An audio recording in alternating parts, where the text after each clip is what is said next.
Sejam bem-vindos a mais um Poliscast, o podcast de segurança pública. Eu sou Márcio Martino e hoje a gente está com o primeiro tenente da Polícia Ambiental, o Tenente Marcos. Vai falar com a gente bastante coisa sobre a Polícia Ambiental. A gente vai conhecer essa corporação, saber muito mais de qual é o serviço que ela presta, tanto para Rio Preto como para uma região extensa, né, Tenente? E obrigado já pela presença aqui no nosso podcast. Que isso, Martino, o prazer é todo nosso. Realmente, o trabalho da Polícia Ambiental, ele abrange uma área muito grande, né? No caso aqui da Polícia Ambiental de São José do Rio Preto, né? Como você mesmo disse, né? É uma área bem abrangente. Se contar todo o batalhão, o 4º Batalhão de Polícia Ambiental aqui do estado de São Paulo, abrange uma gama de 189 municípios. A companhia daqui de Rio Preto, a qual eu faço parte, né, comandando o primeiro pelotão, são 48 municípios, e o pelotão que eu comando especificamente, que é o pelotão daqui de São José do Rio Preto, são 31 municípios. Então é uma área bem grande, né? Para você ter ideia, né, no estado todo são 5 batalhões de policiamento ambiental, né? O primeiro batalhão que fica sediado na capital do estado, o 2º batalhão que fica no município de Birigui, o 3º batalhão que faz toda a faixa litorânea, o 4º batalhão, que é o que fica aqui sediado em São José do Rio Preto, e o 5º batalhão, que é o mais novo batalhão, que fica sediado na cidade de Campinas. Perfeito. E dessa região toda aí, onde que tem polos, digamos assim, bases da Polícia Ambiental, tá? Aqui em São José do Rio Preto, e onde mais que tem dentro dessa região toda? Falando especificamente aqui da primeira companhia, que é a região de São José do Rio Preto, né, nós temos, né, sediado aqui em São José do Rio Preto a sede do 4º Batalhão. A primeira companhia que fica sediada em São José do Rio Preto, a primeira companhia, ela possui 2 pelotões. O primeiro pelotão, que é sediado em São José do Rio Preto, e nós temos uma base operacional em José Bonifácio, e o 2º pelotão, que é sediado no município de Catanduva, que tem uma base operacional em Novo Horizonte. Além dessa companhia, da primeira companhia que fica aqui em São José do Rio Preto, nós temos mais 3 companhias que pertencem ao 4º Batalhão, que faz também toda aqui a região, que é a 2ª companhia, que é sediada em Fernandópolis, a 3ª companhia, que fica sediada em Franca, e a 4ª companhia, que fica sediada em Ribeirão Preto. Aí, para você ter uma ideia que como a nossa área é bem extensa. Bem extensa. E aí, quando os policiais têm que atender fora dessas cidades que você falou que não tem base, aí o pessoal se desloca de viatura, viaja para atender as ocorrências. Exatamente. Aí, de acordo com as demandas que surgem, né, no nosso dia a dia, aí as equipes se deslocam para esses municípios para fazer os atendimentos de ocorrências. Ah, entendi. E quantos policiais, mais ou menos, o senhor tem um número de quantos policiais atendem toda essa... Porque é uma região bem grande, né? Hoje, deve ter bastante serviço. Hoje, para você ter ideia, falando assim, no âmbito estadual todo, né? Uhum. Hoje, a Polícia Ambiental do Estado de São Paulo é a maior força de policiamento ambiental da América Latina. E ela hoje, no estado de São Paulo, nós temos em torno aí de 2.000 policiais ambientais para atender todos os 645 municípios do estado. Perfeito. Deixa eu fazer a minha manobra aqui, vamos ver se vai dar certo. Só porque eu testei antes, não vai. Vamos ver aqui. Agora vai. Agora foi.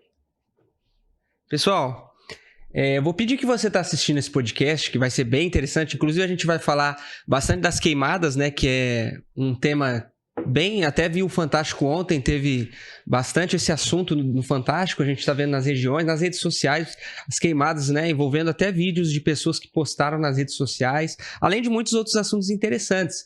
Mas você está assistindo, curtindo esse conteúdo? Aperta o joinha para nós aí no vídeo, se inscreve no canal, não se esqueça de se inscrever, mandar um abraço pro pessoal da Polícia Ambiental, que também vai com certeza assistir nosso podcast, né, comandante? E a partir daqui a gente vai falar um pouco dos nossos colaboradores. Por exemplo, a QAP Brasil, que eu acabei de colocar aqui no nosso podcast aqui no fundo. Nós estamos com bonés aqui, dá para filmar, ô Vanessa? Estamos com bonés aqui da QAP Brasil. A QAP Brasil é uma loja de armamentos, inclusive com materiais de pesca, para seguranças, tanto a segurança privada, pessoal que é da vigilância, como para policiais, CACs, vende armamento, roupas, diversos artigos militares. E eles têm 2 lojas. Uma fica ali na Avenida Presidente Getúlio Vargas, próximo mais ou menos ali a UPA Tangará. E a outra fica na Avenida Constituição, ali próximo do CPI 5, daquele batalhão da Polícia Militar perto da Avenida dos Estudantes, ali perto da Avenida Constituição. E para você que quer comprar seu armamento, aqui a Pre Brasil é a loja perfeita, ou tantos outros artigos que temos à disposição. E já aproveitando também, eu quero presentear o nosso convidado aqui com uma caneca exclusiva aqui, personalizada da Poliscast. Opa! Obrigado pela presença no nosso podcast, Tenente. Eu que agradeço, Martino. Muito obrigado aí pelo convite e já colocando aí sempre à disposição a Polícia Ambiental daqui de Rio Preto, que vocês precisarem. E agradeço demais aí o presente aí. Obrigado. Valeu, obrigado. Então vamos continuar agora com o nosso podcast. Eu queria que o senhor contasse um pouco da história do senhor. O senhor, como que foi essa vida na polícia? O senhor entrou no Barro Branco, foi isso? Ou não? Entrou primeiro como praça? Como é que foi essa história? Exatamente, né? Minha carreira na Polícia Militar, ela começou em 2002, né? No antigo concurso que existia, né? De soldado temporário, que hoje já não existe mais. Eu entrei em 2002 como soldado temporário, logo na sequência que eu entrei particularmente eu não conhecia praticamente nada de Polícia Militar, né? Passei a conhecer a instituição em 2002, quando eu entrei nesse concurso de soldado temporário, que hoje já não existe mais, como eu disse, né? Uhum. E na sequência, eu prestei um concurso para efetivo, para soldado PM na época, né? E em 2003, quando eu realmente iniciei a minha carreira na Polícia Militar. E antigamente, né, existiam alguns concursos específicos para as OPMs, que são as unidades especializadas da polícia, né? E no meu caso, eu entrei diretamente no policiamento ambiental. Né? Então, em 2003, eu entrei diretamente no policiamento ambiental, fiquei até 2009. Por questões de ascensão de carreira, né? Eu acabei prestando o concurso para sargento, passei, e aí eu fiquei fora durante quase 14 anos, né, do policiamento ambiental, retornando agora no ano de 2023, né, o ano passado que eu retornei. E ao longo dessa carreira, passei por algumas cidades, aí trabalhando em Rio Claro, Catanduva, Araçatuba, ou mesmo até aqui em São José do Rio Preto, mas no policiamento de área mesmo. Certo. O senhor fez quando o senhor passou a oficial, então foi pelo Chacal, ou Barro Branco? Barro Branco, né? Aí, em 2014, eu prestei o concurso para o CFO, que é o curso de formação de oficiais. Entrando em 2014, me formei em 2016, lá na academia, vim para Rio Preto. Trabalhei aqui como aspirante em São José do Rio Preto. Legal. Na sequência, eu fui para Araçatuba, retornei para Rio Preto novamente, trabalhando aqui no 17º Batalhão, sediado aqui em São José do Rio Preto, quando tive o convite, então, né, do Coronel Dalek, né, de retornar aqui para a unidade, né, do 4º BPM, onde eu praticamente tinha iniciado minha carreira. Grande Coronel Dalek, estava até falando aqui antes de começar, né, que é um profissional muito respeitado na área, né, assim, além de ser um ser humano muito... Bom, pelo menos as poucas vezes que eu conversei com ele, tinha uma oratória muito boa, né, conversava muito bem, tratava bem as pessoas, né. Sim, com certeza, né? Um profissional que eu trabalhei desde 2002, né? Tive o prazer de trabalhar com ele de 2002 até 2009, praticamente no tempo que eu fiquei no policiamento ambiental, né? E como eu falei, para você, acaba a gente tendo uma certa amizade até fora do quartel, né? E surgiu o convite dele na época de retornar aqui para o policiamento ambiental e conhecendo o excelente profissional, né? Que eu já tinha trabalhado anteriormente, né? Extremamente técnico, extremamente uma pessoa em todos os aspectos, né? Um excelente profissional também. Não tinha como recusar o convite vindo dele, né? E aí eu acabei retornando, né? E vou retornando aqui para o policiamento ambiental. Muito legal. O senhor falou que foi soldado, eu também fui soldado temporário. Então você conhece a função. Conheço. Entrei em 2009, eu acho. 2009. Qual que era o SAV do senhor? O meu foi o primeiro SAV, 2002. O senhor inaugurou. Inaugurei o SAV. O meu foi 14, eu acho. Eu acho 14. Que foi o último, aliás. Eu não lembro se teve mais um. O teu foi quando? 2009? Não teve mais. Eu lembro que entrou mais gente, mas eu não lembro se era a segunda chamada. Não, acho que até 2014. Eu lembro que eu estava na academia lá, ainda tinha soldados temporários ainda. Então ainda teve mais um tempo ainda. E essa questão do temporário, teve bastante gente que... o temporário, o pessoal que está assistindo, entrava antigamente você entrava como soldado temporário, que no caso não era efetivo, você fica 2 anos, né? Pelo menos quando eu entrei eram 2 anos. Sim. Recebia um salário menor, assim. mas acho que era 2 salários mínimos na época. Isso, 2 salários. E a gente fazia um serviço mais administrativo, ou no máximo no Copom ali, ou na guarda da Polícia Militar. Não fazia o serviço de rua.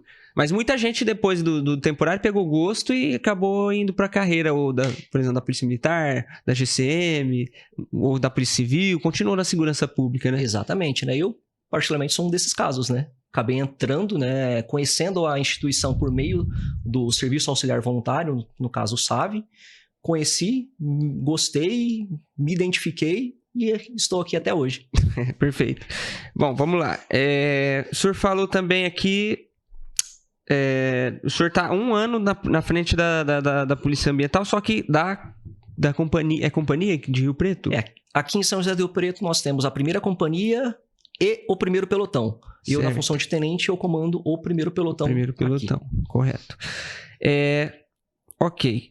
Queimadas, né? É um assunto que a gente está vendo aí bastante repercussão, né? Principalmente agora. Parece que foi um ano até atípico, né? Apesar de que essa época tem bastante queimada, mas esse ano parece que teve uma destruição, pelo menos a impressão que eu tive, maior, assim, né? Como é que foi lidar com isso nesses últimos dias aí? Sim, até para que o pessoal, né, que está nos vendo, né, entenda, né? Aqui no estado de São Paulo nós temos a Operação São Paulo Sem Fogo.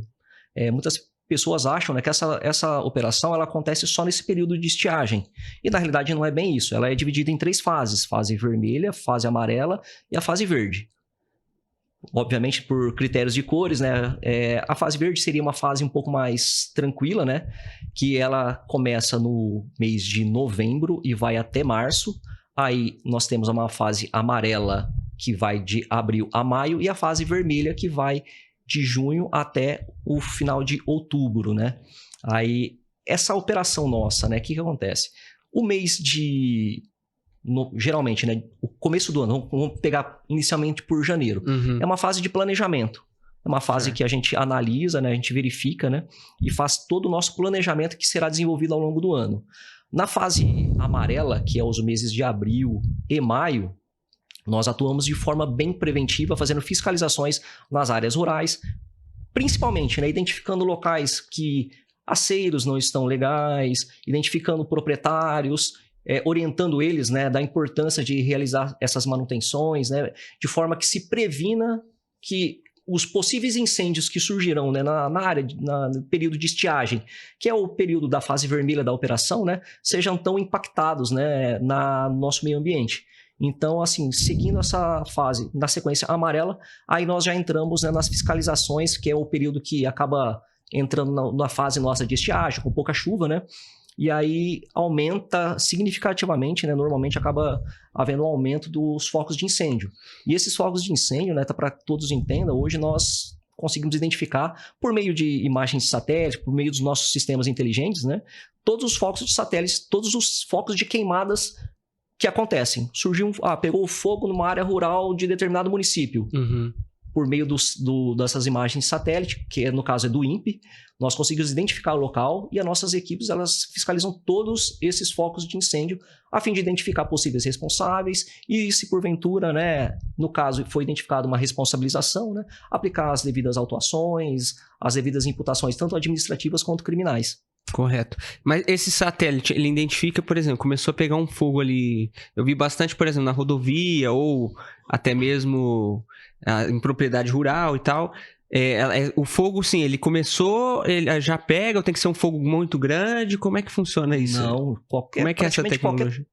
Independente de tamanho, né? Os satélites conseguem identificar esses focos de queimada. E identificando esses focos de queimada, né, assim, o mais rápido possível, a gente já tenta encaminhar uma equipe para fazer esses atendimentos, né? Até mesmo porque quanto mais rápido você chega, maior talvez a possibilidade de você tentar flagrar ou surpreender alguém naquela atividade criminosa. Se porventura nós, de momento, não conseguirmos ir, né, na próxima oportunidade, assim que possível, uma equipe vai até o local para tentar fazer uma análise do que foi atingido de vegetação nativa, se é uma atividade canavieira, se é uma pastagem, e aí a gente fazer as nossas análises para adotar as providências cabíveis aí para cada caso.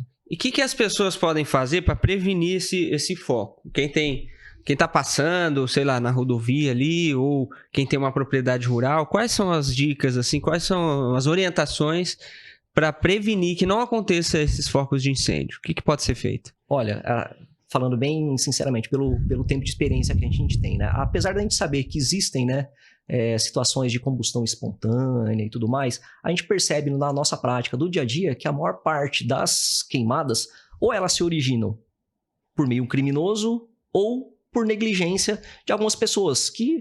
eu vou limpar meu quintal, o pessoal ali da propriedade rural, eu dei uma limpeza aqui, eu vou colocar o fogo para diminuir aquele material, né, orgânico que se acumula. E aí, muitas vezes, né, nessa época mais seca, muitas vezes aliada ao vento, algumas condições forte, climáticas desfavoráveis, acaba se propagando esse pequeno foco o fogo que é colocado ali inicialmente, né, ele se torna um incêndio e que uma vez perdendo-se o controle desse fogo, é muito difícil controlar. Principalmente nessa época que a gente vive agora, né? Que é uma época que a estiagem está muito seca, né? Tava vindo para cá, inclusive hoje, né? Estava dando uma olhada nas condições, né? Hoje a nossa umidade relativa do ar está em 15%. É muito baixa, né? Então, assim, aí você alia muitas vezes com uma situação de vento, né? Que é complicado, como a gente viu alguns dias atrás.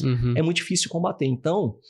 o que a gente pede, né, principalmente, e orienta, não faça esse tipo de limpeza e coloque fogo em qualquer forma. E a gente sabendo também que muitas situações, elas acontecem, né, em decorrência de atos criminosos, né, qualquer informação que qualquer pessoa tiver, se verificar uma pessoa colocando fogo, eu vi uma pessoa que saiu do canavial, colocou fogo e eu consegui ver a placa do carro. Você que trabalha também na área de segurança pública, você sabe, a gente consegue chegar depois até essa pessoa, né? E tanto é que só nos últimos dias, né, depois de 15 dias atrás, mais ou menos, que teve algumas queimadas, né? Já foram 11 pessoas, né, identificadas, né, presas, autuadas, né, em decorrência desses atos criminosos. Por isso que eu falo, né? A gente sabe que na maior parte das vezes o fogo, ele se inicia ou por uma negligência ou por um ato criminoso. O pessoal fala muito das bitucas de cigarro, realmente isso causa o acidente? A pessoa tá fumando, joga e aquilo causa mesmo? Olha, até pode causar sim, mas eu acredito que não seja o foco principal dos incêndios. Obviamente, se pode se evitar, evite, né? Não jogue. Você tem a bituca de cigarro? Você está dirigindo o carro? Joga no teu carro. Até mesmo porque arremessar objetos, né, para fora do veículo acaba sendo não uma infração ambiental, mas uma infração de trânsito, às vezes, né, pode configurar. Então, tudo que se puder evitar nessa época, porque pode sim acontecer. Óbvio, né? A vegetação, ela tá muito seca. Aquela brasa, né? Geralmente aquela braquiária, aquele colonhão, né? Aquela vegetação exótica, né? Tá muito ressecada nesse período. E aí, aliado, às vezes, um pequeno princípio, né? Um pequeno estímulo, no caso, pode acontecer sim, uma bituca de cigarro, sim, causar um incêndio que a gente não sabe, pode tomar, assim, grandes proporções. E aí tem um trabalho conjunto ou não tem nada a ver a questão da polícia ambiental com o bombeiro, que o bombeiro vai acabar sobrando para ele ter que apagar esse tipo de fogo e etc. Olha, nessa época de incêndios, né, existem algumas atividades, no caso dessa Operação São Paulo Sem Fogo, que ela acaba ocorrendo não só entre Polícia Ambiental e Corpo de Bombeiros, né? Ela acaba sendo realizada por diversos órgãos, né? Inclusive aqui em Rio Preto, né, é realizado todo ano o manejo integrado do fogo. Aqui em São José do Rio Preto nós temos a Estação Ecológica do Noroeste Paulista, que fica ali onde é o antigo IPA, né? E no entorno desse IPA, da estação, existe algumas áreas com bastante vegetação exótica, né, que em anos passados acabaram pegando fogo e acabaram atingindo, de certa forma, a estação ecológica. Então, todo ano, né, integrado com o Corpo de Bombeiro, a Fundação Florestal, nós fazemos esse manejo integrado do fogo. O que é isso daí? A gente acaba ateando fogo, né? Quem faz essa atividade é o bombeiro mesmo, né, de forma bem técnica, bem controlada, analisando todas as circunstâncias, né, de umidade relativa de ar, vento, né? Coloca fogo nessa vegetação, que é o famoso acero negro, que é realizado, evitando, né, que um fogo que aconteça para o lado de fora, né, da estação venha a atingir. Você acaba formando um cinturão negro, né, que evita atingir essas áreas que seriam áreas de maior importância ambiental, né, de vegetação nativa, de áreas de preservação permanente. Então, acaba havendo, sim, algumas integrações entre os órgãos, né, todas as instituições públicas, né? Porque nessas áreas, para o pessoal entender, seria tipo assim, faz um cerco Exatamente. naquela área que tem provavelmente uma flora, fauna ali mais importante. Exatamente, mais importante, né? Então você visa, né, de forma preventiva, né, queimando uma vegetação que ela não é significativa, ela não tem uma importância ambiental, ela não tem uma função ambiental, né, no nosso bioma, de forma a que se evite que, se porventura acontecer um fogo, que ele atinja, aí sim, uma vegetação nativa, que sirva de abrigo, né, para animais, até berço de sementes, né, para vegetação e tudo mais. E o senhor acredita, difícil saber, né, assim, cada caso deve ser um caso, mas o senhor acredita que tem alguma coisa assim, por que a pessoa, o criminoso ali, ele quer atear fogo de propósito para queimar, assim, qual que é existe alguma vantagem que se ganha, ou é maldade, qual que é o motivo, assim, existe alguma coisa assim que possa apontar esse caminho? É difícil você falar em motivação do criminoso, né? Muitas vezes, né? Isso varia muito da individualidade de cada um. Cada um tem os seus motivos. Vai desde ex-funcionários de uma determinada propriedade, de uma determinada empresa, que foi, às vezes, demitido, não concordou com isso, com essa situação, e aí, por vingança, vai lá e coloca fogo. Já aconteceu isso até uma prisão ano passado, que foi identificada exatamente essa situação de um ex-funcionário de uma empresa que, descontente com a demissão, começou a atear fogo em diversas propriedades rurais na região de Iguapiaçu. E acabou sendo preso, né, identificado pela Polícia Ambiental e foi devidamente responsabilizado, né? Existem as pessoas que colocam só para ver o fogo mesmo, para ver o fogo pegar. Então, assim, é difícil a gente falar de uma intenção específica. Varia muito de cada pessoa, né? Teve um caso, não sei se foi a ambiental que atendeu, ou se passou, como não foi flagrante, talvez tenha sido para a Polícia Civil, mas teve um caso famoso que passou principalmente o pessoal postou muito na rede social, a questão do motoqueiro que acho que ali no Gianópolis, ele... Sim. O senhor sabe desse caso ou foi a Polícia Civil que depois que atendeu? A Polícia Civil ela acabou identificando esse motoqueiro por meio da placa da motocicleta. Ele morava até não muito longe dali do local onde ele colocou fogo. E a alegação dele que foi por um minuto de bobeira. Ele acabou estava passando pelo local, acabou, segundo ele, né, teria jogado um cigarro e ficou aguardando lá, observando, mas ele não trouxe nenhuma motivação específica. A alegação dele, pelo menos pra gente, né, pelo menos pra polícia, foi que foi um minuto de bobeira. Por isso que eu falo, né, que é difícil você muitas vezes identificar entender, né? A motivação, não dá pra entender. Parece que tem aqui, né, o Nero, né, o piro... Que mania com fogo, né? De fogo, exato. Né? Então é um pouco difícil você saber identificar cada um, né? E qual que é o crime ambiental que a pessoa comete, né? Quando ela ateia fogo, né? Qual que é o crime que ela vai ser enquadrada e punido? Olha, tem alguns crimes que ele pode ser enquadrado, né? No caso tanto da legislação ambiental, né? Por provocar incêndio em florestas ou demais formas de vegetação. Tem um crime na Lei de Crimes Ambientais, na Lei 9.605, né? Ele pode ser enquadrado também, né, em outros crimes, né, em decorrência do dano que se causa a essa vegetação, também previstos na Lei 9.605. Aí vai depender um pouco da área, se é uma área de preservação permanente, se é uma área objeto especial preservação.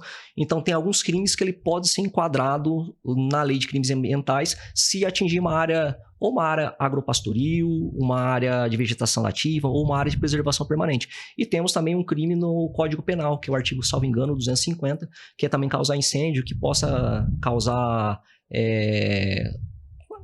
seria direcionado para uma questão de periclitação de vida, de patrimônio, né? Então teria esse outro crime também no Código Penal. E vai se acumulando com o que ia acontecendo, né? Tipo, se alguém se machucar, se alguém... Exatamente. Então, assim, vai depender tudo muito do caso concreto, né? E, obviamente, né, a parte do policiamento ambiental, além dessa parte criminal que irá responder perante o inquérito, se for o caso, né? E depois judicialmente, nós também, por parte da Polícia Ambiental, temos também a parte administrativa das autuações. Que aí também vai variar o quê? De acordo com a vegetação que foi atingida, o estágio de regeneração, se é uma área agropastoril, e aí, inclusive, os valores também, né? Quanto maior a significância, né, dessa área, né? Quanto maior o estágio de regeneração dessa vegetação, maior o valor das autuações também.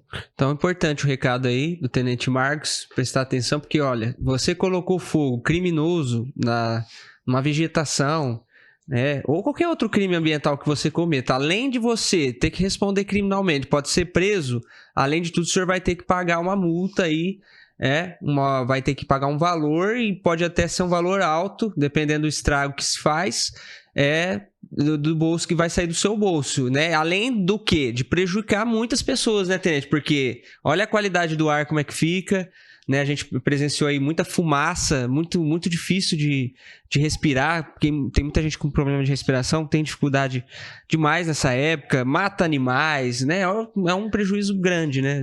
Exatamente, né? O prejuízo ele é gigantesco, né? Ambientalmente falando, uma área de vegetação nativa, dependendo da situação, às vezes ela vai demorar décadas para ela voltar a ser o que ela era antes, né? Porque o fogo ele acaba destruindo mesmo, né? Destrói muito aquela vegetação. Né? Tem a questão que toda a área de vegetação nativa ela acaba obrigatoriamente servindo de abrigo para animais. Uhum. Né? E tem a questão, obviamente, da qualidade do ar. Nessa época, nossa, que a gente está vivendo aqui nesse período de estiagem, às vezes acabam algumas queimadas, né? A qualidade do ar aqui é muito pior do que a qualidade do ar da capital paulista. Uhum. Que tem poluição, muito, né? Exatamente, que muitas vezes se critica tanto, né? A poluição em São Paulo.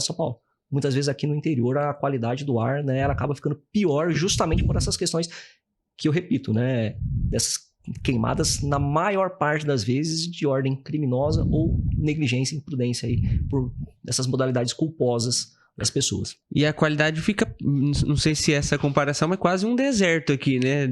Para poder respirar, a questão de umidade, né? Fica quase um deserto praticamente. Exatamente, né? Igual num dia como hoje aqui, acho que a nossa umidade relativa do ar, ela tá muito parecida aqui com o de desertos. E acho que é importante falar também que, assim, às vezes a pessoa... vamos supor que se a gente fosse comparar uma questão material, né? Colocou fogo num carro. Né? Esse prejuízo material, uma coisa que se recupera de alguma forma, né? Compra outro, sei lá. Tô tentando fazer uma comparação assim, de que o dano ambiental, ele é muito pior, porque assim, não adianta... eu vou pôr um dinheiro aqui e vou resolver, né? Não. Nós estamos falando de vegetação, de fauna, de flora, quer dizer, como que isso vai superar? Quantos anos vai ter que ter um trabalho muito, né, um esforço muito grande para poder recuperar uma mata, uma floresta, fora as vidas, né? Exatamente, até para explicar para você, né, os crimes ambientais, geralmente eles são analisados em 3 esferas, né? A esfera penal, administrativa e civil, até para ficar claro, né? Realmente, como a gente comentou aqui agora, né? Algumas autuações, elas chegam a valores muito altos. No entanto, né, o foco nosso do policiamento ambiental não é a questão da autuação em si, e sim o foco nosso, muitas vezes, é em cima da questão da reparação desse dano, que muitas vezes, né, tem tanto na parte administrativa e pode também ser abrangido também pela parte da reparação civil, né, da parte ambiental. Ou seja, houve um dano numa vegetação, qual que é o foco principal da fiscalização? É autuar? Não. O foco principal nosso do policiamento ambiental é que haja uma reparação daquele dano. Aquele dano ambiental, obviamente...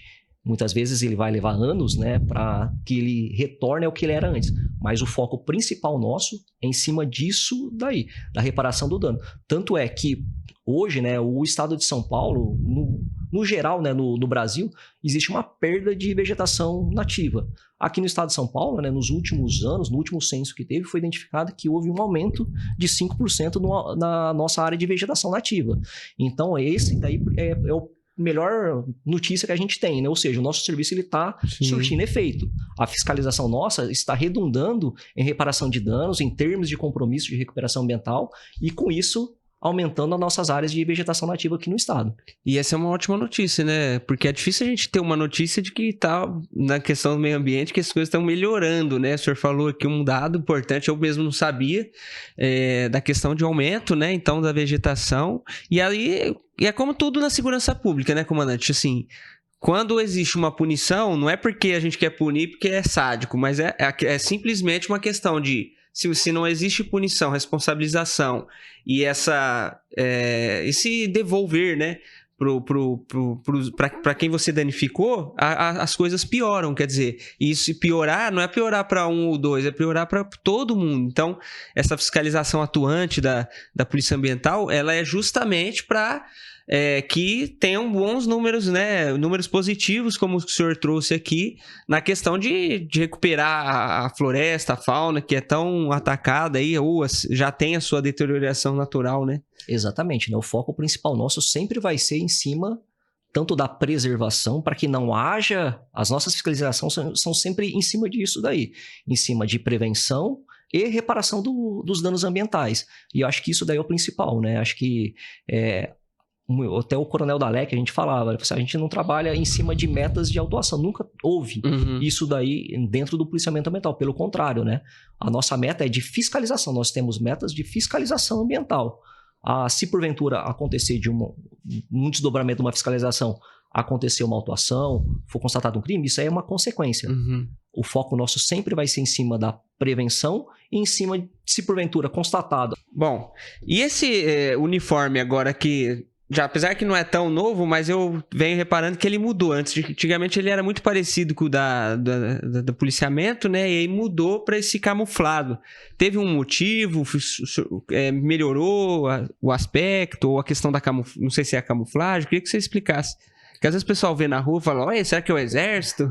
Sim, né? Realmente, quando eu voltei para cá já tava esse uniforme já, né? Realmente no passado eu usei outro. Acho que o principal dele é a funcionalidade, né? Ele é muito mais... funcional do que o uniforme antigo, até mesmo pelas mangas, né, elas poderem proteger, né? Serem mangas compridas, né, até mesmo pela nossa atividade no dia a dia, né, o sol da nossa região aqui, ele castiga bastante, né, então acaba sendo bem mais funcional. E tem a ver também com, não sei se vocês, a hora que vocês andam num terreno mais, né, a proteção, né, dos braços e tal, o tecido acho que ele é mais difícil de rasgar, tem a ver com isso também, né? Sim, com certeza, né, um tecido bem grosso, né, ele acaba protegendo bastante, não só, né, da questão solar, quanto também se estiver andando numa área de vegetação nativa, galhos, né, essas coisas acaba protegendo mais, além também do, que aqui por estar em ambiente coberto, não tô, né, mas tem o nosso chapéu, que é a nossa cobertura, que também acaba protegendo bastante dos raios solares, principalmente, né, na nossa atividade operacional. E acontece algum acidente, sim, por exemplo, às vezes está andando num lugar de uma cobra, alguma coisa, um animal, uma onça, vocês se depararem com esse tipo de coisa ou é raro? Não, é muito raro. É raro, não é... Acaba se deparando com cobra? Acaba, acho que cobra é mais. Sim. Do que esses animais de grande porte, né? Grande porte a gente até se depara, né? Mas é em menos intensidade do que, por exemplo, às vezes com cobra acaba se deparando sim, mas do tempo que eu tô aqui, eu não conheço, pelo menos aqui na nossa região de São José do Preto, ninguém que tenha sofrido algum acidente especificamente aí no andar, no animal, mato, né? assim, de ter... Porque também não é uma mata tão fechada, né? Não tem essa... Exatamente, né? Muitas vezes não tem essa demanda de ficar andando em meio à vegetação nativa.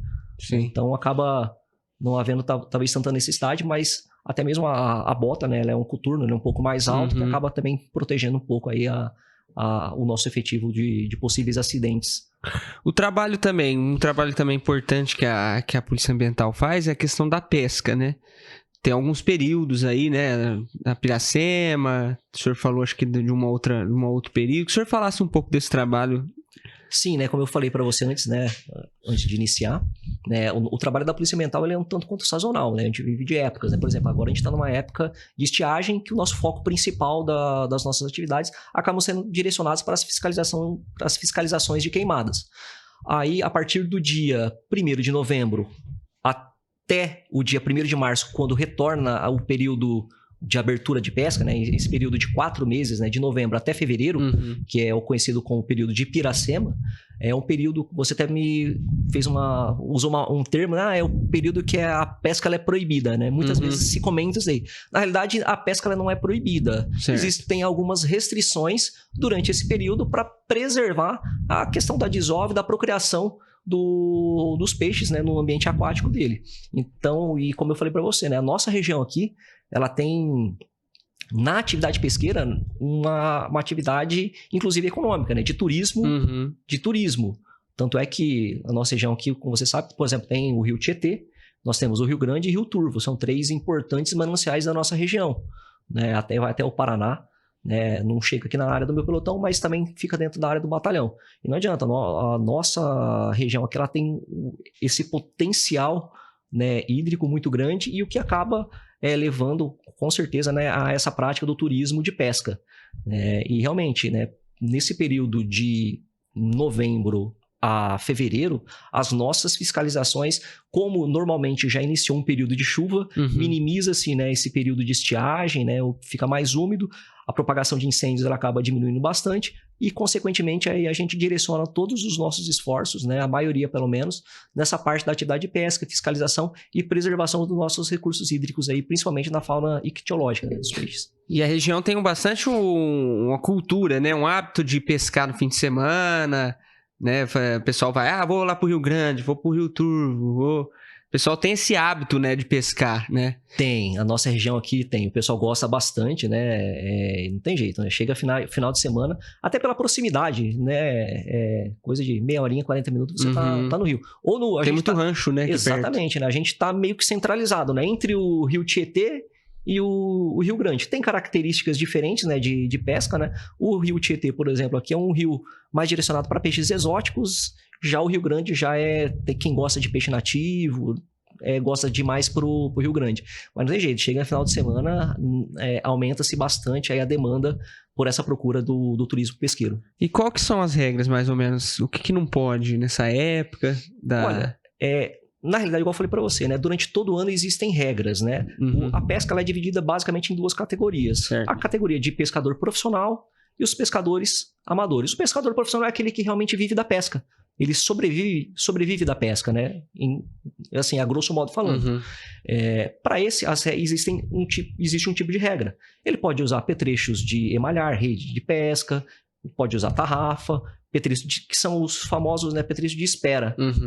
Já o pescador amador, que é o turista que vai no final de semana, esses apetrechos eles são proibidos. Eles não são permitidos. Basicamente, o pescador amador, o que ele vai poder fazer? É pescar com a varinha. Basicamente, é isso aí. A varinha, ou varinha de bambu, carretilha, molinete, essa daí é a parte permitida.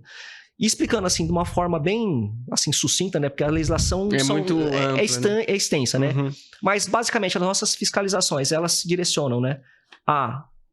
Aos petrechos de pesca utilizados pelo pescador, muitas vezes quantidade de pesca, né? O do pescado nativo, né? Que existem regras, né, de quantidade que é permitida. Alguns locais que são restritos para pesca, que são proibidos, em decorrência específicas, por exemplo, né, chega na época da piracema, normalmente o peixe ele sobe o rio para fazer a sua procriação, a sua desova. Certo. E geralmente eles acabam encontrando alguns obstáculos, né, ou naturais ou artificiais. Por exemplo, cachoeiras, corredeiras. E nesses locais os peixes acabam se concentrando um pouco mais, o que acabam tornando eles presas mais fáceis de serem capturadas. Então, esses locais, geralmente próximos a corredeiras, cachoeiras, barragens, né, artificiais, esses locais acabam sendo proibidos a pesca justamente porque existe uma concentração maior desses peixes nesses locais, o que acaba aumentando o potencial de captura, né? Então, acabam sendo dos locais também, dos focos de fiscalização nossos, né? Petrechos, no caso do período de piracema, que eu falei para você, não é proibida a pesca. Existem algumas restrições. Normalmente, o que acontece? Durante esse período de piracema, é proibido a pesca dos peixes nativos. Os peixes aqui da nossa bacia hidrográfica, que no caso aqui na nossa região é a bacia hidrográfica do Rio Paraná. Então, peixes nativos, eles são proibidos de serem capturados, justamente para tentar se preservar esses peixes aqui na nossa região. Aquela espécie, né? Exatamente. E na Semana Santa também aumenta bastante Exatamente. a pesca. Exatamente. Como existe uma demanda muito grande por peixe na Semana Santa, né? Geralmente, nessa época, um pouco antes, obviamente, né, nós acabamos também intensificando bastante as nossas fiscalizações visando a questão da pesca, né? Porque se existe procura, existe a possibilidade de o mercado, né? Exatamente. Se existe a procura é grande, a possibilidade de se cometer infrações nessa época também para tentar atender essa demanda acaba sendo grande também. Por isso que a gente acaba normalmente intensificando bastante as nossas fiscalizações. Correto. Outra coisa que a gente estava até comentando também antes, a questão do desmatamento, né? A Polícia Ambiental também tem uma fiscalização nessa parte da questão do pessoal desmatar e tal, e aí o senhor estava até falando da questão do transporte de madeira e tal. Eu queria que o senhor explicasse um pouco. Exato. dentro da nossa atividade, né, a gente trabalha tanto na fiscalização de pesca, fiscalização de queimadas e da flora também, do fiscalização de animais silvestres. Então, o que acontece, né? A nossa região, nós não temos, né, grandes áreas extensas como nós temos na Amazônia, mas nós temos as nossas áreas também de fragmentos de vegetação nativa, seja de Mata Atlântica ou de Cerrado, em que nós também atuamos. Nesse caso, a gente acaba utilizando muito da tecnologia, por meio de imagens de satélites, nós conseguimos identificar qualquer intervenção numa área de vegetação nativa, fazendo comparativos de imagens. Hoje nós temos imagens de satélites que são atualizadas diariamente. Então, se houve qualquer desmatamento, a gente consegue identificar. Se eu não conseguir flagrar naquele momento, eu consigo responsabilizar posteriormente. Isso daí é bem tranquilo para a gente, né? Isso aí a gente trabalha, tem pessoas que trabalham internamente fazendo essa fiscalização por imagens de satélite. Então, essa é o principal foco nosso hoje de fiscalização de flora, são por meio dessas fiscalizações por imagens de satélites. Certo. Aí entrando nessa questão que a gente estava falando, né, da madeira, é um outro foco também de fiscalização aqui do policiamento ambiental no estado de São Paulo. Aí até pode perguntar, mas você consegue combater o desmatamento da Amazônia aqui no estado de São Paulo? É o que eu estava explicando para você, a gente consegue. De que forma?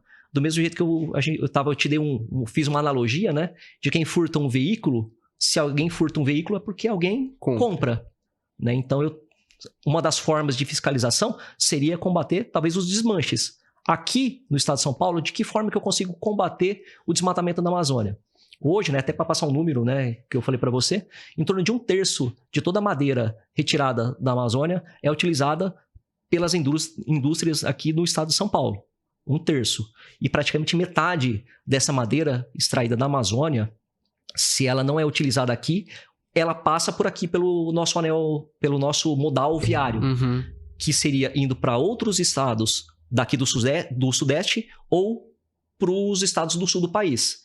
Então, a gente pode falar que aqui no estado de São Paulo, de forma direta, por meio das nossas fiscalizações do transporte de madeira e nos estabelecimentos que comercializam essa madeira, nós sim realizamos o combate do desmatamento da Amazônia, até lá na Amazônia, não só aqui no estado de São Paulo. E tem visitas também, então, na questão do... O senhor falou do estabelecimento ali, essa madeireira tá trazendo... Será que tá trazendo madeira que não era para trazer? Enfim, tem esse tipo de coisa. Sim, existe toda uma legislação que regra, né, a questão da atividade madeireira, da extração da madeira, e o nosso foco aqui é tanto, né, porque aqui em São José do Rio Preto nós temos a rodovia Washington Luiz. Certo. Passa muita coisa. Passa muita coisa, né? E é até legal, né, que no passado, quando iniciou-se essa fiscalização, se constatava muitas irregularidades. Hoje, eu falo, de cada 100 caminhões, talvez você pega um de forma irregular em cima das nossas fiscalizações. Ou seja, a fiscalização ela acaba surtindo efeito. E nos estabelecimentos comerciais também. Todo estabelecimento comercial que utiliza madeira nativa, ele deve cumprir diversos regramentos.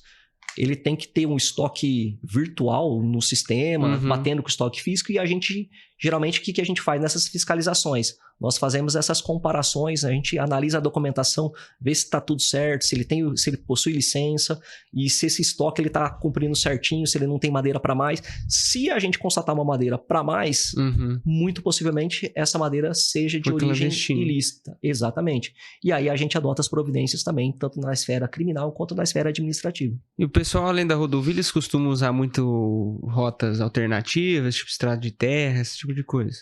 Estrada de terra, não, né? Mas muitas vezes o que acontece? Na documentação existe uma documentação que chama DOF, que é o Documento de Origem Florestal. Esse documento ele tem que acompanhar toda a carga da origem até o seu destino final. E nessa documentação, que é interessante, tem que ter todo o trajeto que essa madeira vai passar, inclusive constando todas as rodovias. Se eu constatar qualquer transporte, né? Inclusive, vai ter a placa do caminhão que vai estar transportando, o itinerário, e tem um prazo de validade esse documento. Até mesmo para que ele não seja utilizado reiteradas vezes. Né? Para não dar tempo da pessoa vem, descarrega e vou lá, pega de novo, para não dar tempo. Então, o prazo, geralmente, ele tem curto. É um prazo curto, razoável para a pessoa chegar lá e que não dê tempo dele voltar de novo. Né? E nesse documento, né, o DOF, ele tem todo esse trajeto que esse veículo que tem que obrigatoriamente tem que estar cadastrado e tem que constar a placa dele nesse DOF, esse documento, tudo certinho, vem todo o trajeto que deve percorrer. O que acontece muitas vezes, a gente vai fiscalizar, opa, você não está no trajeto correto. Isso daí já é uma suspeita. Não, pelo contrário, já enseja a autuação. Ele tem que estar obrigatoriamente no trajeto que consta no documento. Se porventura ele tiver que fazer qualquer desvio, né, ele vai ter que comunicar ao sistema para fazer uma atualização dessa documentação. Então, isso já enseja para justamente evitar qualquer tipo de tentativa de burlar o sistema. O que acontece, o que a gente já verificou, em conversa até em algumas fiscalizações com caminhoneiros, é que eles, às vezes, como a nossa região, que é muito forte, um dos focos principais nossos aqui é a fiscalização de madeira, eles, às vezes, eles utilizam outro caminho. E para não passar por aqui, para não correr o risco de serem fiscalizados. Então, assim, por isso que eu falo, né? Quem passa por aqui, normalmente, hoje, né, com uma incidência muito menor que no passado, vai estar com irregularidades. Correto. Eu fiquei curioso, o senhor falou do satélite, como que funciona? Ele vai pegar a imagem, às vezes o satélite então consegue pegar até assim, a pessoa que está arrancando uma árvore ali, ou não, é foto, é vídeo, como funciona mais ou menos esse satélite? Olha, hoje em dia, né, se você pegar o Google Earth, né, você já tem. Não vai ser uma imagem tão atual, mas hoje, né, nós temos alguns satélites que eles passam todo dia aqui em cima da nossa região. Né? Todo dia ele passa, né? Todo dia ele passa e fotografa a imagem. Então eu consigo pegar, se eu pegar ontem, uma imagem de ontem e uma imagem de hoje, a de hoje eu vou ter ela amanhã. Certo. Eu consigo comparar, a gente consegue por meio dos nossos aplicativos, nossos softwares, né, comparar as imagens e identificar, opa, eu identifiquei uma diferença nessa vegetação. Ontem ela estava desse jeito, hoje está aqui, opa, tem uma possível infração. Certo. Aí, identificando essa possibilidade dessa infração, aí uma equipe direcionada até o local para constatar realmente se é uma vegetação nativa, se não é. E aí, se constatar realmente aquela degradação, é efetuada as atuações, a parte criminal e tudo mais. E aí, responsabiliza, às vezes, o dono da área ali. Exatamente. Se não for uma área pública e tal. Normalmente, as fiscalizações nossas, elas são em áreas rurais. Né? Então, hoje a gente consegue também identificar por meio dos nossos sistemas, né, quem é o proprietário. Os cadastros e tal. Exatamente. A gente tem hoje o cadastro ambiental rural, né, que a gente consegue identificar o proprietário, a gente vai até a propriedade, identifica, constatou-se realmente a infração que foi identificada numa imagem de satélite. Hoje a gente não autua ainda, né, somente por uma imagem de satélite. Quem sabe no dia de amanhã a gente consiga já até fazer, mas hoje não. A gente constata uma possível infração ambiental de supressão de uma vegetação nativa, desloca uma equipe até o local, realmente se constatando aquela infração, é procedida a autuação. Até mesmo porque, né, pode ser que aquela pessoa ela conseguiu algum tipo de autorização que lhe permitia aquilo lá. Então, por isso que a gente analisa toda a situação e realmente, né, não havendo nenhum tipo de autorização, nenhum tipo de licenciamento para aquela área lá, aí a gente procede com as nossas devidas autuações e comunicações aí dos crimes. Certo. E na região tem muito tráfico de animais ou não? Questão de animal silvestre, selvagem? Olha, outro foco, né, das nossas fiscalizações, né, outra linha temática que a gente trabalha é a fiscalização de fauna. Hoje, todo animal silvestre, para você ter em cativeiro, você só pode ter se você tiver o devido licenciamento. Você precisa ter um cadastro no IBAMA, você precisa ter uma licença, né, para que possa criar esses animais silvestres. Hoje, né, nós trabalhamos também mensalmente dentro das nossas metas de fiscalização de fauna. Esse daí é um tipo de criador, né? Esse é um criador amadorista de passeriformes, né? Que a gente fiscaliza porque esses criadores também cometem irregularidades. Por mais que ele possua uma licença, muitas vezes ele também comete alguma irregularidade. E aí são adotadas as devidas providências. E a questão do tráfico, muitas vezes, né? Aí já entra numa parte um pouco mais que entra, talvez, o nosso serviço de inteligência da polícia, que também a Polícia Ambiental também possui. Que a gente trabalha bastante também nessa parte e a gente identifica, a gente procede, se for o caso, né, a gente também tem bastante trabalho, né, com o Ministério Público, com o GAECO. Certo. Aqui, principalmente aqui de São José do Preto, a gente tem um contato muito bom, né, em alguns trabalhos que já foram realizados no passado, e se porventura a gente constatar alguma coisa, pode-se iniciar algum tipo de investigação né, por parte ou da Polícia Civil, se for o caso também, Ministério Público, para identificar e prender esses traficantes de animais. Certo. E essas ocorrências com animais, né? Que tem bastante, às vezes, um animal, sei lá, invade uma casa, vocês são chamados, né? Porque eu mesmo, no nosso serviço na guarda, de vez em quando, uma capivara que machucou, daqui a pouco outro dia tinha um ouriço, não sei se o ouriço e se o porco-espinho, não sei se é a mesma coisa, entrou num prédio, isso é chamado bastante, né? Por conta de alguma ocorrência com animais, né? Eu tô dizendo. Sim, esses acionamentos acabam sendo bastante comuns, né? De animais que acabam surgindo em área urbana. Então, tanto a gente quanto o corpo de bombeiros também a gente acaba atuando bastante. Ou um animal que realmente apareceu e não tá machucado, não tem nada, né? Somente ele apareceu lá e acabou entrando dentro de alguma casa, dentro de algum compartimento que ficou preso, né? E aí a polícia ambiental, ela se desloca, faz a contenção, a captura, o resgate desse animal. E se ele...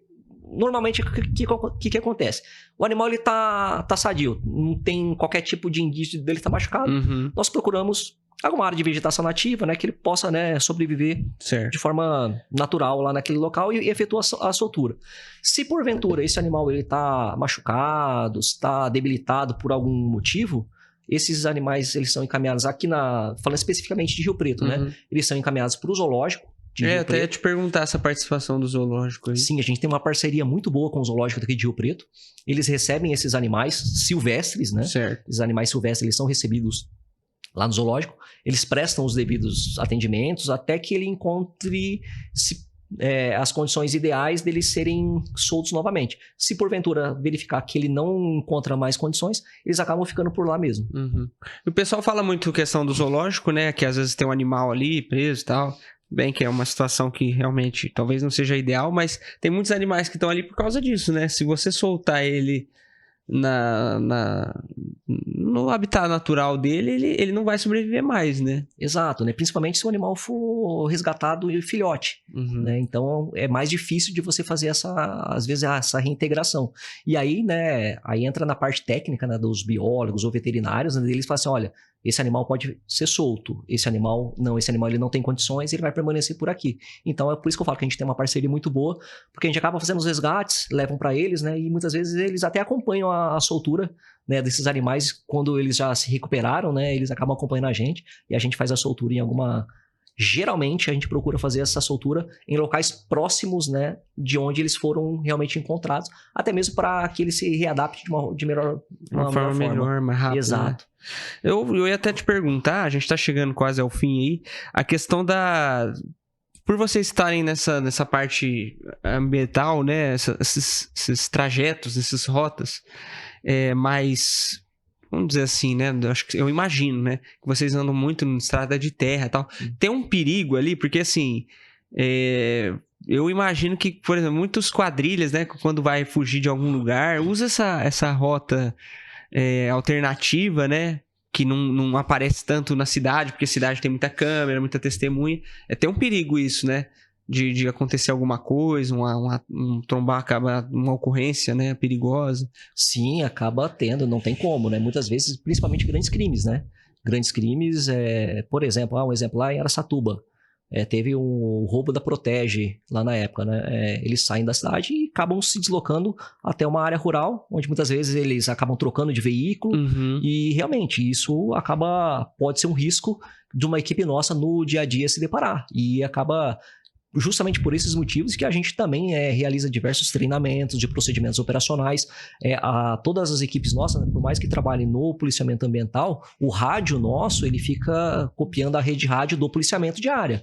Então as nossas equipes elas estão no trabalho ambiental, né, no trabalho da nossa unidade especializada de policiamento ambiental. No entanto, né, a gente também trabalha atento à rede de rádio, atentando também com relação à questão dos procedimentos, de segurança e tudo mais, né? Inclusive, né, combatendo crimes na área rural, né?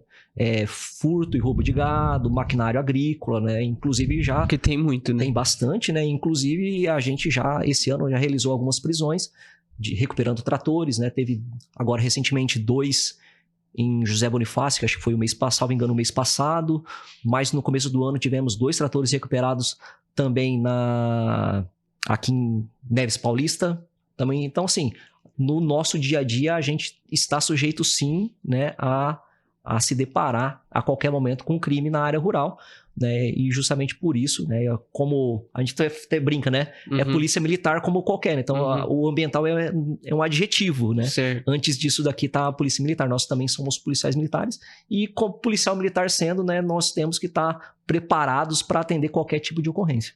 Certo. E deve acontecer muito, né, essas ocorrências. Eu vejo, pelo menos eu tenho notícias, assim, de amigos e tal, acontece muito furto, né, em propriedade rural, né? Furto, roubo.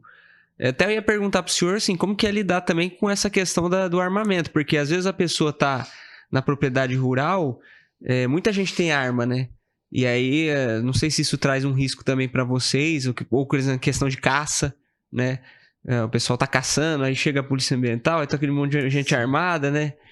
Sim, hoje em dia, por causa do manejo, né, da fauna exótica invasora, que no caso é o javali, o javaporco, né, a gente acaba se deparando bastante, né, com esses manejadores portando, né, essas armas de fogo. Geralmente calibre 12, espingardas.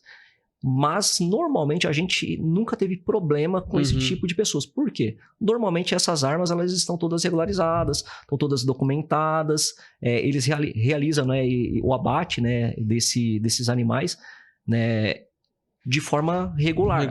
Essa também acaba sendo uma das fiscalizações nossas também. A caça de animal silvestre ela é proibida. Certo. Ela é proibida, configura crime, infração ambiental também. No entanto, o manejo de javali ele é permitido, obviamente, cumprindo algumas regras, algumas normas, algumas regulamentações que tem, né? Hoje em dia que tem que ser cumprida.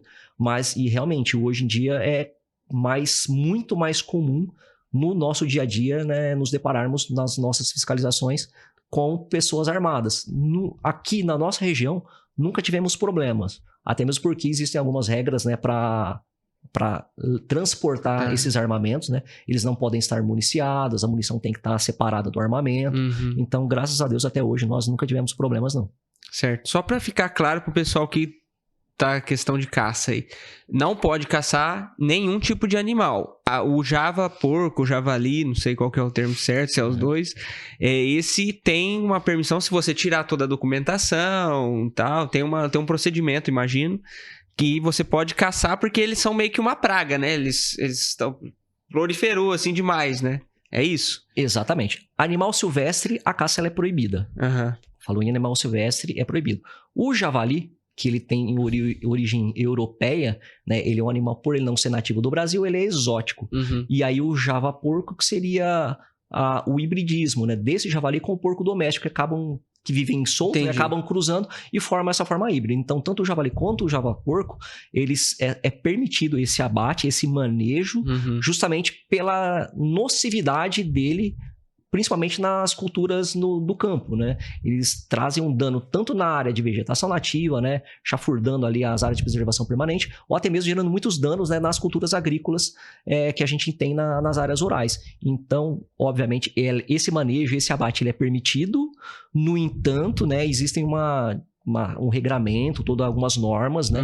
Tanto com relação ao abate, e, obviamente, se for realizado esse abate com arma de fogo, obviamente tem que cumprir todas as regulamentações de arma de fogo também.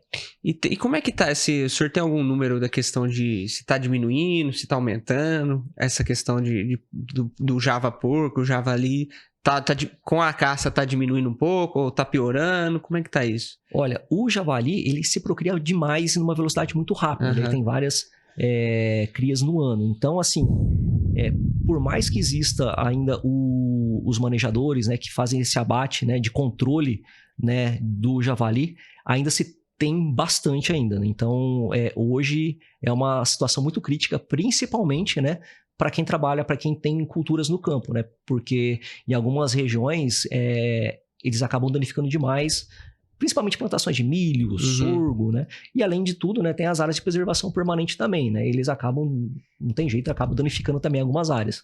Certo. Questão de maus tratos de animais, vocês atendem bastante ocorrência também, né? Questão de... Pelo menos eu acompanho ali quando tem alguma questão de cavalo, ou gado, até mesmo, não sei se o animal doméstico, gato, cachorro, acho que menos, né? Mas a questão de cavalo, gado, tem bastante chamado disso, né? Não, a gente atende bastante, né? Tanto animais domésticos A doméstica também? Também. Legal. Tanto de gato, cachorro, quanto também em área rural, cavalo, bovino, a gente acaba atendendo bastante também. Aqui em Rio Preto, né, a gente também tem uma parceria muito boa com a Secretaria de Bem-Estar Animal. Né, eles acabam muitas vezes, né, dando algum primeiro atendimento, se porventura eles identificam realmente alguma situação de maus tratos, eles nos comunicam porque eles não têm o poder administrativo da autuação, né? Aí a gente faz essa parte administrativa. No entanto, nos outros demais municípios que não tem essa secretaria, né, a gente já atua diretamente mesmo, né? Aqui em Rio Preto a gente tem uma parceria boa, né, com a secretaria e muitas vezes fazemos fiscalizações em conjunto com eles também, mas existe sim e tem bastante. Esse maus tratos, ele tem também, mais ou menos como a gente conversou de outros assuntos antes, é crime, né? O maus tratos é crime e tem uma parte administrativa também ou é só questão criminal mesmo? Não, tem sim, além do crime, né, que se for, né, cão e gato, né, teve uma atualização legislativa mais recente, né, que a pena chega até 5 anos, é maior do que se for gato e cachorro, é maior do que os animais, né? E também tem a parte administrativa. No caso, aqui no estado de São Paulo, a nossa autuação é um valor de R$3.000 por animal.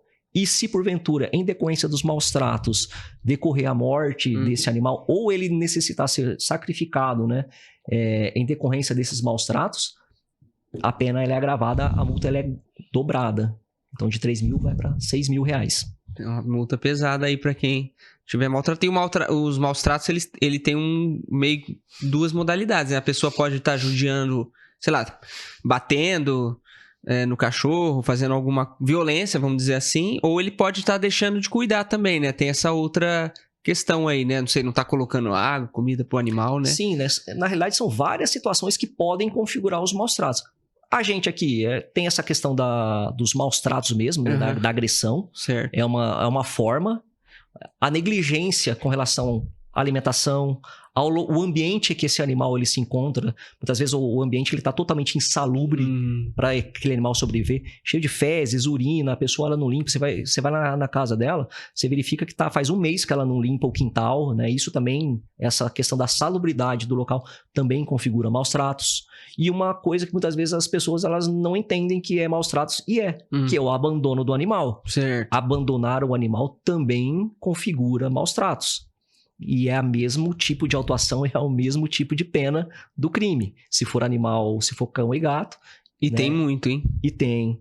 E hoje em dia, né, existem muitas câmeras. Isso. Hoje em dia, as pessoas veem, elas ligam pra gente e não adianta, vai ser identificado. Hoje em dia, na nossa sociedade que é monitorada é totalmente monitorada, né, a gente sempre vai se achar uma câmera que vai ter captado uma placa e a gente, por meio dos nossos sistemas, né, de inteligência toda, a gente acaba chegando, identificando essa pessoa. E aí ela vai ser, sim, responsabilizada. Pelo abandono ali. Na época, não sei se ainda tá tendo, na represa tinha muito esse abandono, né, de gato ali, tanto que a gente vê bastante gato solto ali naquela área de trás ali da represa, ali onde que tem umas ruas mais calmas ali, até perto da quarta ali, só que um pouco mais pra lá, mais perto do SESI, da Escola Ressurreição, ali tinha muito abandono ali, né? Sim, geralmente é em locais que...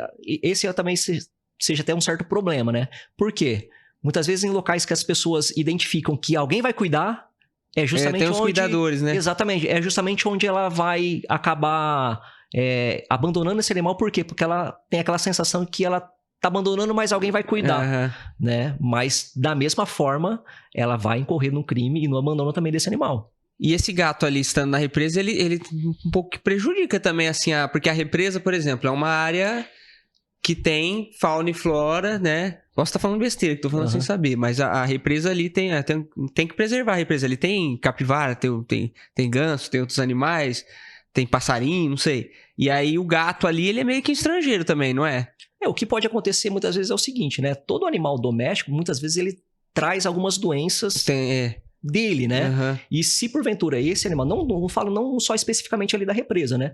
Mas animais domésticos, se eles começam a ser, por exemplo, abandonados em área rural e começam a transitar na área rural e começam a ter contato com algum animal silvestre, aquele animal doméstico, ele também pode muitas vezes transmitir alguma patologia, alguma doença para os animais silvestres e que aí fica muitas vezes difícil de se controlar. Exemplo que acontece muito em alguns locais é a sarna. Uhum. Que o animal doméstico, que é muitas vezes abandonado, que vive em vida livre aí, acabam muitas vezes indo para a área de vegetação nativa, tendo às vezes contato com animais silvestres e acabam transmitindo sarna para esses tipos de animais. Então, por isso que não é interessante, não é legal e por isso que pode ser sim sancionado, porque além, obviamente, dos maus tratos nesse animal doméstico, também pode acarretar em outros problemas, né, na fauna nativa nossa. Perfeito.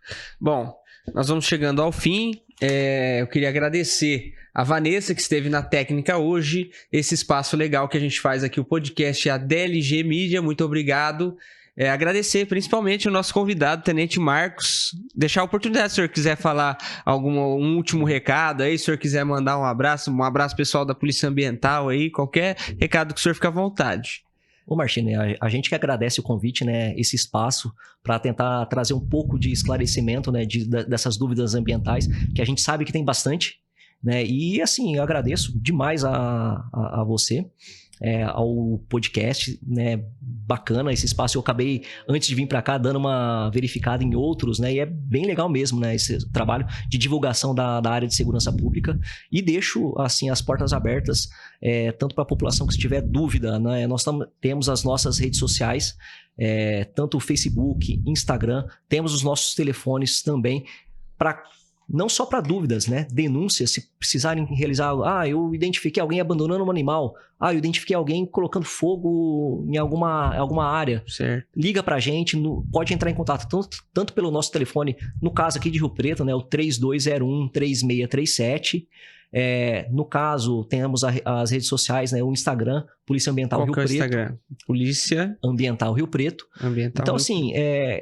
independente se for tanto denúncia quanto dúvidas, é importante. Muitas vezes as pessoas elas acabam realizando algumas condutas não sabendo que aquilo ali pode ser considerado uma infração Sim. ou um crime ambiental, né? Então, se tiver alguma dúvida, qualquer dúvida, liga pra gente, entre em contato por meio das nossas redes sociais. Nós estaremos sempre à disposição para esclarecer. Perfeito. E tem algum lugar que tenha um ponto de interesse, questão assim, eu queria não sei se tem isso, uma palestra de prevenção, como o senhor falou, de combate ao queimada, algum tipo de lugar que, posso chamar, tal, tem alguma coisa nesse sentido? Sim, nós temos a nossa seção de comunicação social e nós realizamos, sim, se precisar, entre em contato com a gente. Pessoal, eu queria uma palestra na minha escola sobre determinado assunto ambiental. Por exemplo, agora no mês que vem, no mês de setembro, temos o Dia da Árvore. Nós realizamos várias, né, atividades, plantio de árvores, atividade de educação ambiental. Pode entrar em contato pelo mesmo telefone, pela mesma rede social, que aí a gente vai tentando ajustar e atender todo mundo. Tá aí, pessoal. Para mim foi excelente o papo. Muito obrigado a você que assistiu até aqui. Lembra de deixar aquele like, aquela curtida, comentar se você ficou com alguma dúvida. Depois a gente manda aqui pro Tenente sanar essa dúvida. Pode entrar em contato, adiciona as redes sociais dele, da Polícia Ambiental. Liga no telefone se precisar. E a gente tá chegando, a mais de 30 episódios do Poliscast, viu? É o 31º, Tenente. Esse é o episódio, comemorando aqui. Vamos começando a ter um número expressivo aí de episódios, inclusive episódios com a Polícia Civil, Polícia Militar, Polícia Ambiental, Guarda Civil, todas as forças de segurança. Se Deus quiser, a gente vai trazer muito mais gente interessante aqui, por isso que você tem que seguir acompanhando o nosso podcast. Então é isso, muito obrigado e até a próxima.